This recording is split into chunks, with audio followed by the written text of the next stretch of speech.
Good to go. Hello, everyone. Why am I writing and reading what I'm going to read? My best friend committed suicide 4 years ago, 2 weeks before the lockdown. And 2 years prior to that, he decided to see all his friends and make sure his friends would know each other, but not telling us what his plan was. And at his funeral, all his best friends were together. I was there through social media, couldn't go to Germany in the pandemic. And it was heartbreaking and funny at the same time that we were together with him in a way he couldn't be with all of us at the same time when he was living. So I decided I should flip that. I should write about my friends while I am living and appreciate the friendships. And while I was writing about my close friends, and one of them is here and I wrote about them, but I'm not gonna read about you. I got back in touch with all of them, which was very moving. So I'm sharing my highlights with you. It's 7 little pieces. 1, our mothers. Our no-nonsense mothers poured their friendship into us before we were even born. Now, 4,000 miles apart, we've kept and passed the request on to our kids, adding, come out to play. 2, imagine. Imagine you're turning 50 and your first crush congratulates you at 5:30 in the morning. Imagine you haven't seen since 1992 and it's not likely you're going to see again. Imagine you exchange photos of places you and your respective families have visited less than 40 hours apart.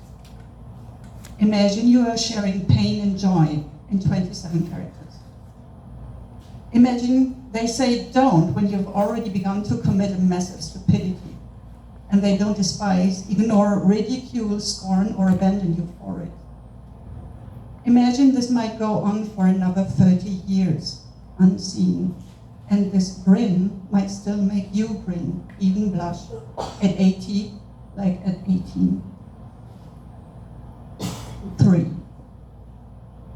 I hardly know of more intelligent, more desperate, more committed to serving the world, conservative yet socially aware of others, while being antisocial to themselves, no more secretly religious, caught up in themselves, driven to flee mother-loving man. Lovable, but not to fall in love with. The first in a line of those who wouldn't want to commit, but have fun, yet probably would marry someone like me eventually. I wouldn't marry him, but our blatant and unapologetic conversations, I wish them to everyone. The courage to say no, to feel it doesn't make you unattractive. On the contrary, archaeological moment.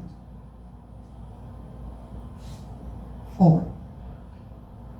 It was that great time from almost too good to be true movies, and we knew it every moment. We were each other's home, bed, kitchen, hearth, and heart. Awkward moment. We carried our souls brighter than laughter, wilder than our curls, louder than our voices, and deeper than our fears. Friendshipping in happy disagreement, our culture, endearing contentiousness. The goodest, the bestest, and often the worstest, in search of how to gracefully turn our bourgeois inside out. We remained unable to permit ourselves to share the toughness we thought had to be part of life. Unfiltered and immediate, imminent and raw, yet full of respect for each other's love, pain, and stupidity. Together we were more, we were many. We knew it was the biggest time and therefore finite. 5. We would duel each other with Shakespeare quotes, dark jokes, and reading contests. We'd quickly agree on whiskey and bookstores as our sanctuaries. We would address each other as Mr. G and Mrs. P with smirking eyes, of course. We'd laugh, look the other way, not love anymore. In love with a disinterest mistaken for care, advising each other on love, on loving others. One of us the paper, one of us the ink.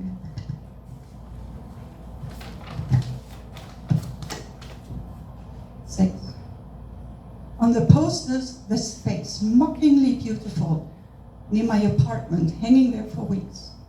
Annoyed, I keep thinking that no one looks like that in real life. It's the late 90s after all, and Photoshop is already a thing. But I end up going to the performance. And on the stage, I see this, I experience his visceral joy of performing. Later, on YouTube, it is like I look into a mirror, see my inner, younger, better, worse self in him. On my phone screen, his words appear like what my entire library at 30 plus years of journaling would look like if thrown into ChatGPT with the command to write my text from it. For a quarter of a century, we cannot talk with each other. Not good, too good, same thing. We trigger each other's pixel prose, words too fleeting, ideas too bold, to immediately be deleted in a half-baked over-meaningfulness. Texting regularly ends with wanting to destroy my app, my device, and myself. Writing together, however, applications, articles, dialogues, lines, lyrics, poems, prose, generates itself. A single word turns into volumes of thoughts, a mere sketch into a mental novel. Exhaustingly beautiful, endlessly amazement, unbearable almost. 6. And here I need to display, I worked at Wells College for 4 years from 2012 to 2016, and I want to put Wells College into 12 words because they deserve all the words in the world. Radically loving sisterhood of academic weirdom in an interconnected microverse of human kindness. 7, and last, and Chantal, you might recognize this. When I arrive, she points at the yoga mat next to her and waves me over. We hold our bellies and the children within, grinning and marveling at the awe-inspiring ambitions of these women around us, striving for perfect poses, an outlook on the perfectibility they wish for their future kids. Most Mexican concentration. But we too keep giggling. We keep mothering, we keep friending, we keep crying, and we keep weeping when our parents die without us on other continents more than 4,000 miles away. When she moves to yet another continent, our uninhibited approach to life and death keeps us close. Friendship is distance defying. Thank you.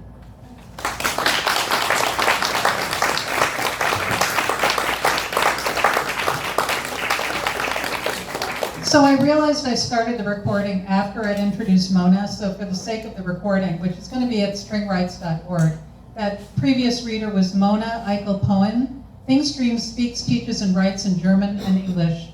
She moved near Ithaca in 2007 and has taught German since 2012. Her writing covers verbal snapshots, short poetry and prose, and dramatic work translations.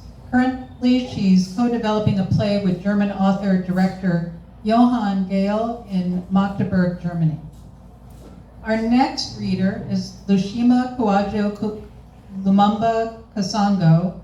He is an Ithaca-based creative and activist, a poet and storyteller who uses his voice to speak truth and justice.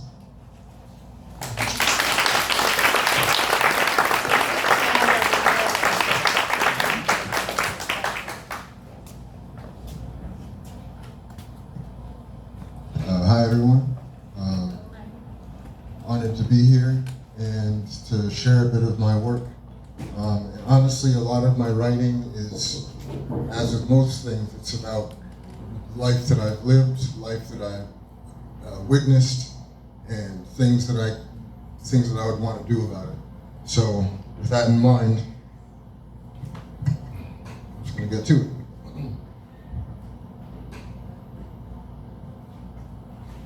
From nothingness, Dakira suddenly found herself in the skies of an incredible afternoon day. She could see hundreds of bounds through the vivid blue day and the pure light of Solaris. His light shined radiantly above, cutting through the few white puffy clouds in the air.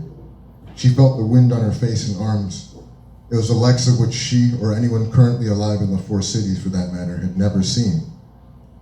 Most notably an impressive deep blue, green, turquoise, neon, aurora borealis, if you will, energy flowed closely in the sky, glistening in the light of Solaris like water. Akira watched in awe in the sheer beauty of the scene. But then she looked to the ground. Beneath her were deeply mountainous, snow-tipped lands, hilly, massive rainforests along the horizon. She also happened to realize she was several miles off the ground. Ah!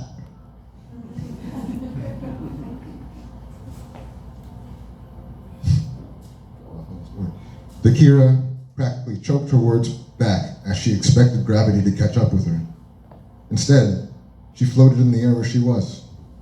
It took her a few seconds to recognize nothing had actually happened. Wrapping her head around the seemingly broken rules of physics, Akira continued looking around. Sticking out from the mountains a few feet away was a man-made structure with a circular obsidian dome with 4 large brick pillars holding up the shaped building in place, perched on the side of a cliff. A sudden mist of borealis energy began flowing across the side of the cliff, blue in its core but with multicolored spots in it.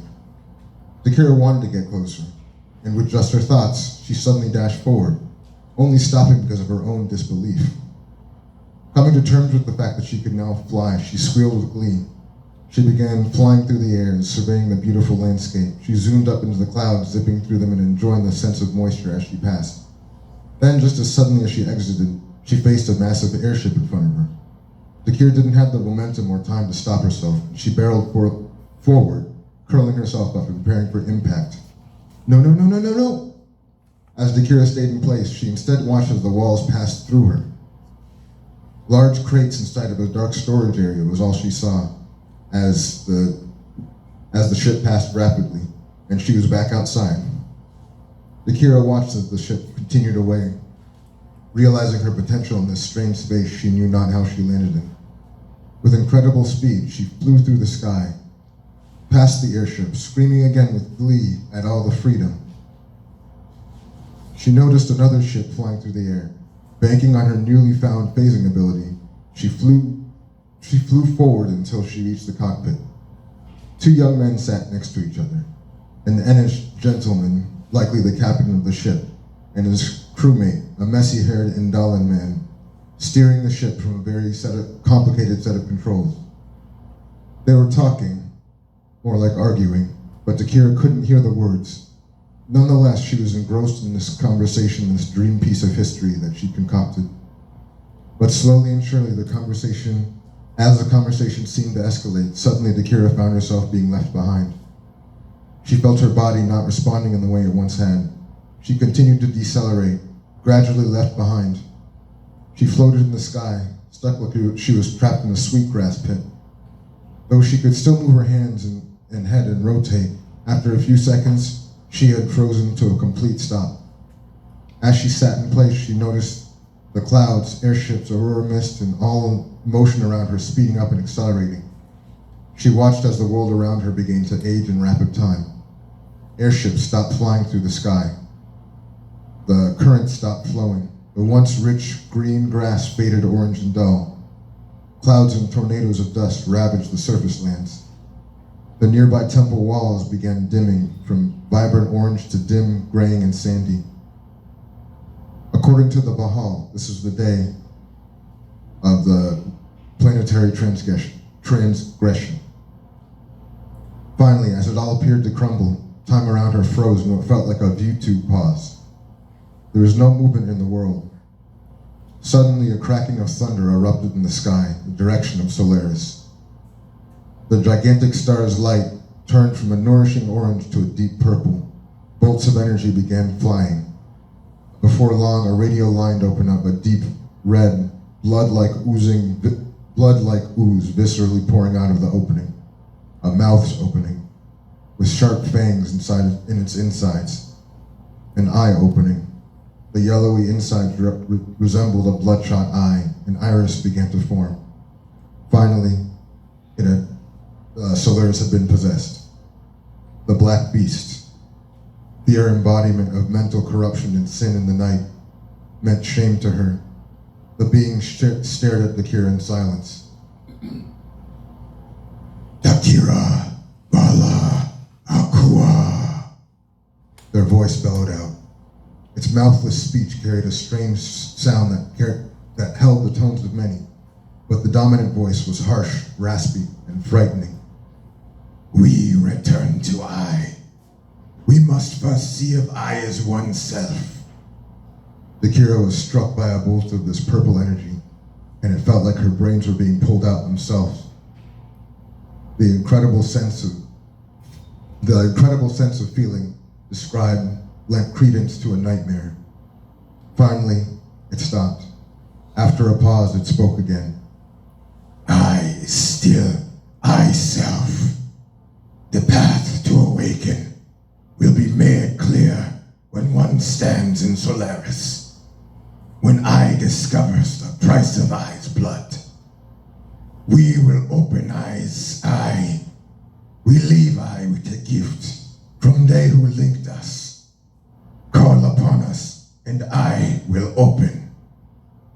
In mere moments, the Kira felt like her whole essence was being sucked away out of her mind and pulled into a vacuum. Instantly, that motion ended and she felt a whiplash. As things were still, she tried to move but couldn't.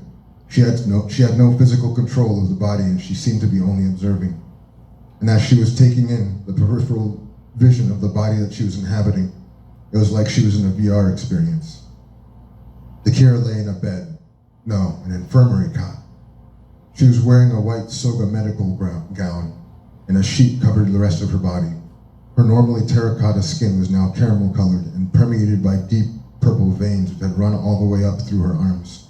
Wires were connected to her arms and fingers, linking to a device which was beeping occasionally.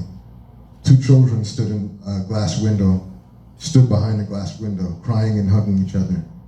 A beefy man with a mechanical right arm sat next to her, holding her hand with his left. At this moment, the Kira gained temporary cognizance of her state.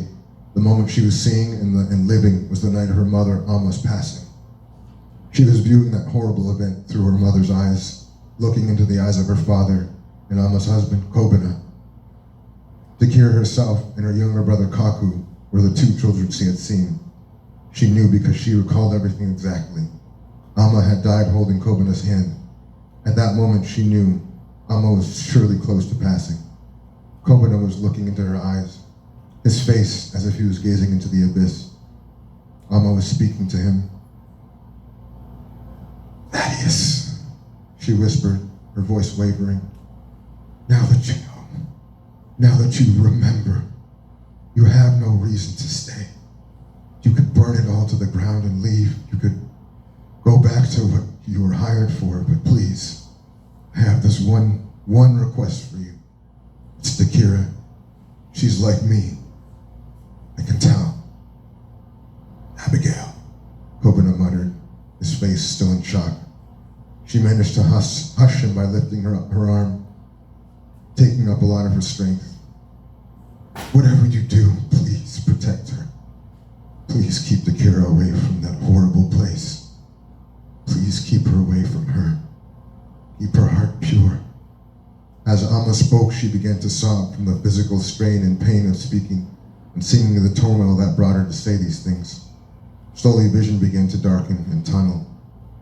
Abigail, Kobina said again, his eyes widening as hers continued to shut. He repeated this as her vision continued to darken. When it was all black, she heard one final scream from Kobina that she'd never forget, even in waking life. Abigail! And then all was nothing once more. Thank you.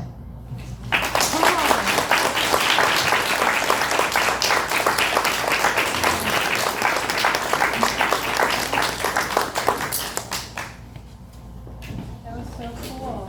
Why did it stop working? Oh, there it is. So Erica, before I introduce you, is it Gloucestershire? Oh, Gloucester? Gloucester. Yeah. Yeah, that's I don't remember what. Gloucester. So, our next reader is Erica Steinhagen, is an award-winning actor and voice teacher. She has been seen most recently in the Ding Dongs at the Kitchen Theater and at Gloucester Stage in Gloucester, Massachusetts, and in the critically acclaimed What the Constitution Means to Me at the Kitchen and Hanger Theaters. She is working on a collection of personal creative narrative and memoir essay.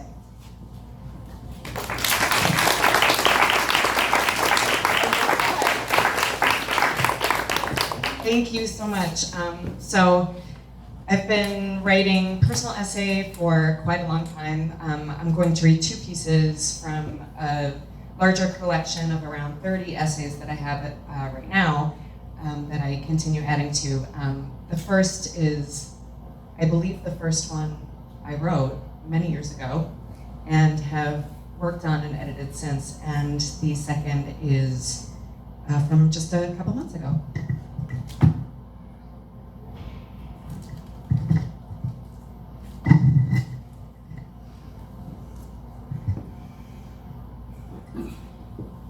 On the back of a Les Duc menu.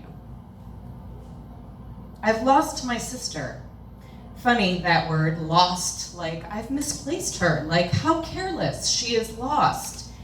And in so many ways it fits, it's even funny, like she has been lost to the world. We lost her, we can't find her. So many times and so many days and in my dreams, I can't find her. She is always just out of sight, out of reach, a few steps ahead, around the corner. Impossible. I look at the photograph of her standing in front of an open kitchen drawer, like she's pulling out a spoon to stir something. White KitchenAid mixer in the background, black and white floor, tidy fridge postcards, and a magnet of Elvis.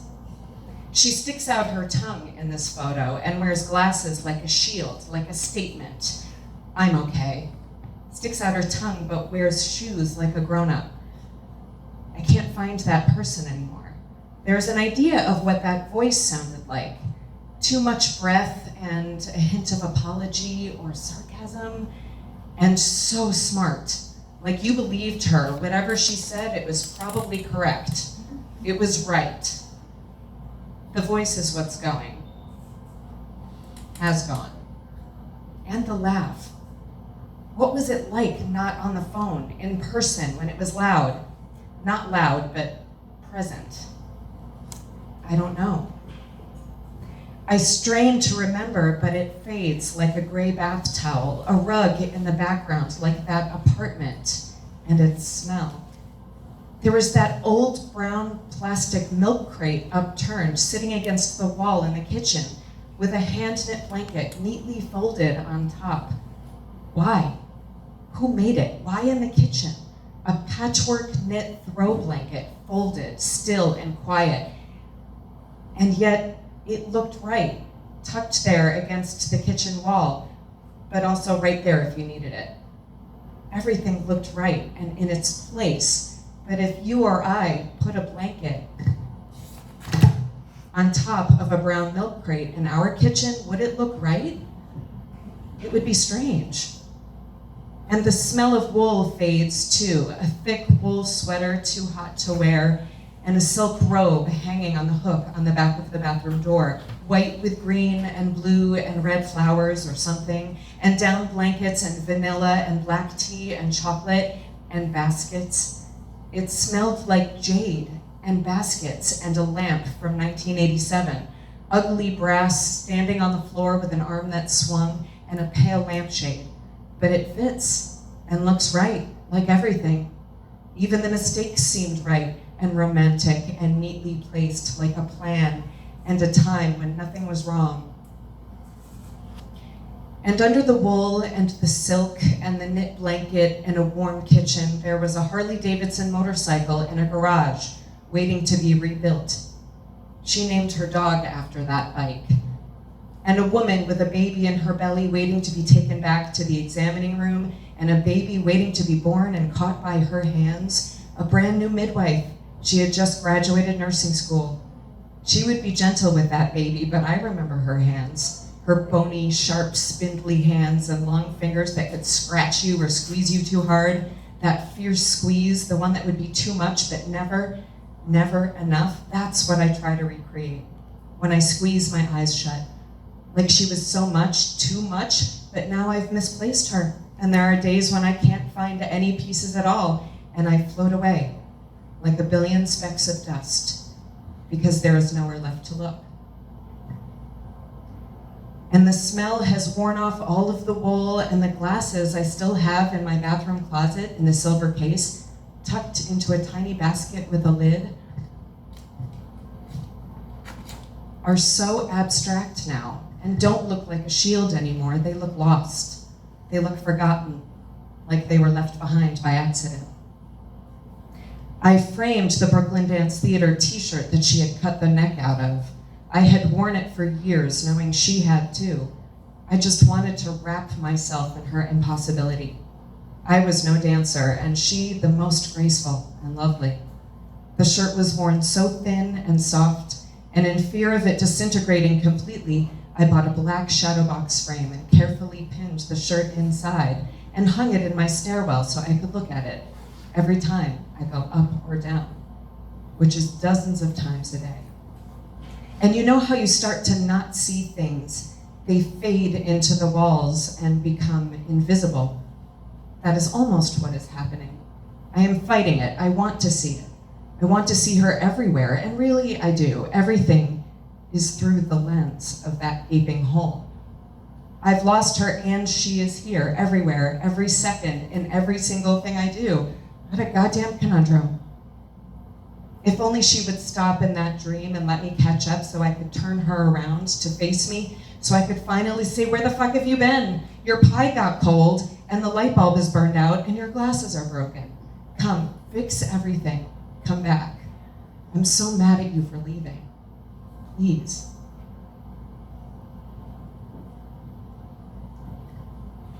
This next piece is called February. Why are we like this? It is said both bluntly and simply in our best inside voices, and also shrieked at one another and into the devastating wind like the banshees we are.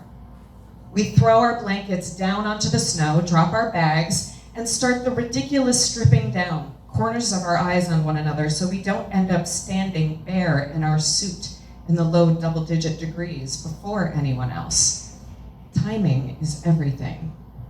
Neoprene gloves and booties on, knit beanies covering our ears, pretty useless tools against the cold we're about to experience. Tuck my hair into my cap, start my swim watch for timing, for the illusion of control. Okay, let's go. Go, just keep stepping forward into the water. The trick is you don't stop. You just keep moving forward. Each step, don't slip on the rocks, don't pause, just let it happen, make it happen, and fight your brain screaming at you that you will die. Just deeper and farther, and the millions of needles, uncountable pricks and stings on your skin, behind your eyes, between your ears, and the breath is completely sucked from your lungs, a vacuum, and you have to fight to drop it and slow it. My pelvis is in, my belly is in, get your chest in, get your shoulders in, just go. Make noise if you have to, it doesn't matter, nothing matters, just your breath. Can you open your arms to the water? Can you embrace it? Can you allow it in? Can you let it touch your armpits? Can you? Let the ice into your crevices? Can you touch your chin to the water? Are you that deep? All the noise will stop. You won't be able to respond to anyone around you, these angels, these comrades, these sisters, these lights.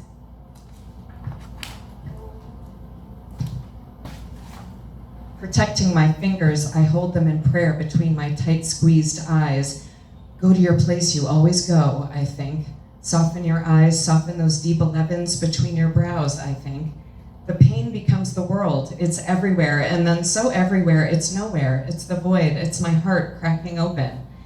Then, I can open my eyes.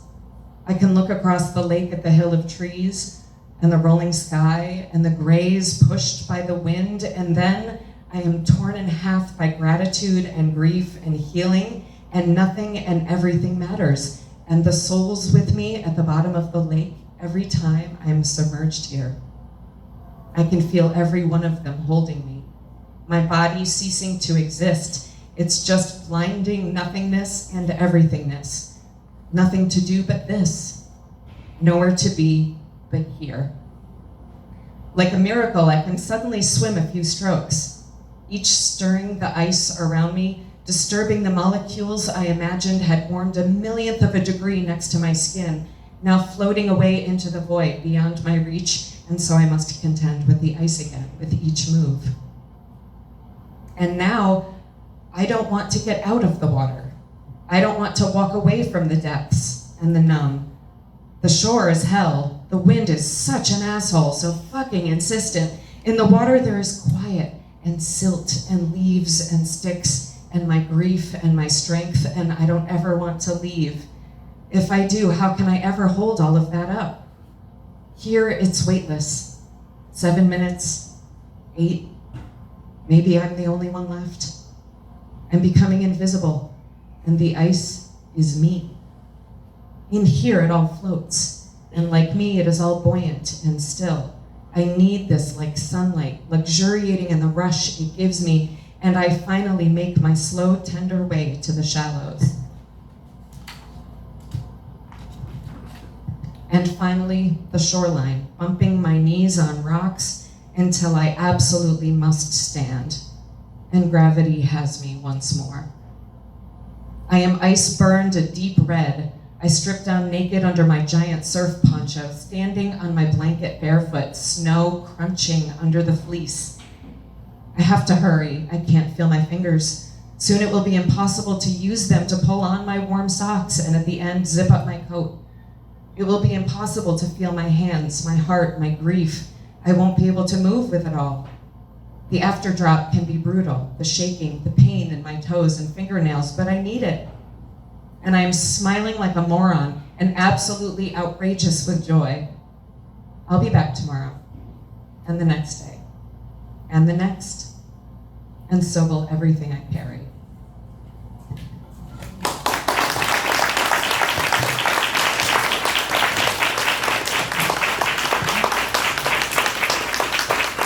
Thank you. Our next reader is Cyepress Brathwaite. They are a Trinidadian-American multimedia artist and interdisciplinary scholar. Their work is rooted in ancestral reverence, exilic exploration, and freedom dreaming, weaving wisdom from their practice as a doula, herbalist, facilitator, and student of Ifa.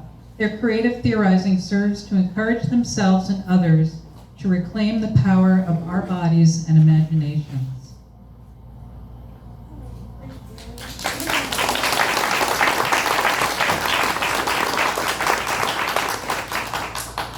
Hello. So this poem was one that didn't necessarily come with an intention. It kind of just came. And all of my work across my mediums, whether that be sculpting, painting, dancing, really is centered in this idea of being bound and what it means to be bound, both and thinking of bound as a portal in which contraction and expansion meet in the birth canal. And bound both as a state of contraction that is imposed and as a contract to an expansive destiny. So I think about bound and how it relates to Blackness and what it means to be bound to be bound to be bound to be free, and what it means to be bound free. And I ask you all to think about like what you're bound to, what stories, what ideas, what beings, what people you're bound to, because bound also has a lot to do with responsibility, who and what we feel is necessary for us to respond to. So, with that being said, I'm going to read this piece, The Role of a Poet. I think that poetry is one of the most, I feel like poetry is one of bound as a spirit, one of their favorite regalias to wear. The role of a poet. Sometimes a certain distance is needed between you and the subject for you to be able to write your story. We are all each of our made-up characters. Making up characters is like scrying in a mirror. Being a poet to me is about acknowledging that each word I write somehow is connected to not only my story, but the collective unconscious, from which all archetypal imagery comes from. The main concern of the poet is to show the world the practice of being inspired, channeling that omnipresent creative force that is the medium between our breaths and that makes us all operate as one organism. The purpose of the poet is not to create new senses and emotions. There is no such thing. The poet contends with the limits of language, excavates and remembers, cares less about the ownership of images and the associated sounds used to conjure them, and more about showcasing a reality so subtle, specific, yet universal, that the rise of emotions in our bodies feels new. But it's not new, it's just been forgotten. Poets are deliberate rememberers. Poets aware of the power of memory and its capacity to distort reality, past, present, and future. Wield it as a tool to divulge a dream more real than the masked performances we do every day under the guise of reality. The concern of the poet is to show the world that the practice of being inspired, holding a pre-existing creation, deconstructing it, learning its matter, tinkering, reconstructing it, naming it, and sharing the process in a way that the dissemination and performance of that poet process cannot be separated from the deliverable. Poets realize that the process of stripping naked is more valuable than the resulting nudity. Rather than simply presenting this process of working with life, death, life, and dueling the shadow self, the poet creates a space for others to breathe life into the bones that they thought they forgot, jettisoned, or healed. The poet is not a doctor. We do not claim to know any more than you, although many of us have studied humans our whole lives, less out of desire and more out of being relegated to the corners of the room, the edges of the group. I believe it is this early practice of choosing to breathe life into those corners rather than letting cobwebs convince us that death is here, is what tempers a poet. There is still life, but not death. There is a point where the life-given essence has reached a level of such long vibration that the lack of movement appears dead, but it's as dead as the shadow of a living thing, ready to move once the artist does. Poets are like doulas in that way.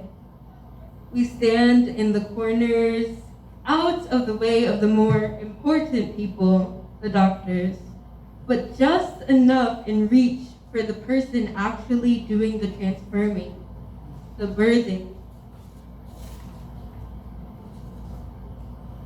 Poets are perceived as competition by those who claim to know it all, because the poet will be quick to say, I do not know, and leave the person doing the transforming in the wake of such a profound declaration that they question less, what do they know? And recognize more, what I do know is. The poet feels accomplished in that inkling of potential, because poets operate on potential. There wouldn't be romance without potential. Imagination will melt into exactly what we've always known things to be without potential. So next time you see a cobweb, I invite you not to automatically conjure death, but to look for life instead. Thank you.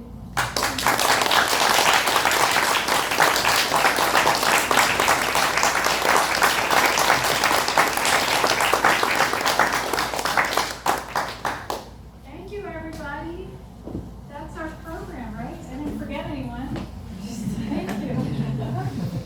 can go to other events. I'm heading over to Lot 10 right now for a world building. And I know there's a visual art component, globe making. And then after that, there's a speculative fiction reading. And then after that, there's literary Jeopardy. Is anyone in here part of that? Are you part of that? No? That's really, really fun by Bob Kroll. So thank you so much for coming here today.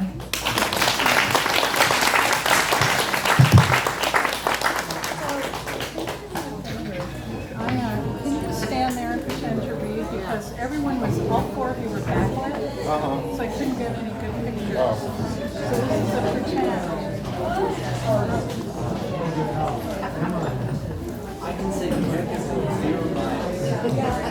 So did you invite, there's so many people here today. I loved your reading, I was so into it. That's perfect. Yeah, it's part of our Safe haven. I read a comic strip called I'm guessing it's very good. Yeah. I'll send it to you.